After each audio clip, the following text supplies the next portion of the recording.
దేవుడు నా జీవితంలో కార్యం చేయగలడు అని ఒక నమ్మకంతో, ఒక యథార్థతతో దేవుని సన్నిధికి రావాలి. ఏదో వస్తున్నాం అన్నట్టుగా రాకూడదు. నామకార్థపు క్రైస్తవులుగా, నామకార్థపు భక్తులముగా దేవుని సన్నిధి రావడం కాదు.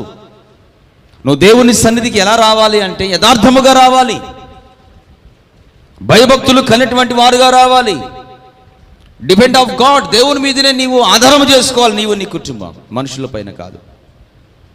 యథార్థముగా ఆరాధించువారు ఆత్మతోనూ సత్యముతోనూ ఆయనను ఆరాధింపవలను. ఎలా ఆరాధింపాలంట? ఎవరు వచ్చి ఆరాధిస్తారు? యథార్థవంతులు. ఎవరు యథార్థవంతులు? దేవుని యందు భయభక్తులు గలవారు యథార్థవంతులుగా జీవిస్తారు. ఊసరు వెళ్ళిగా జీవించరు వాళ్ళు, లోకానుసారమైన జీవితంతో వారు జీవించరు. వాళ్ళు లోకము కొరకు, లోకములో ఉన్నటువంటి ఆశల కొరకు ప్రాకులాడే వారుగా జీవించరు. వారు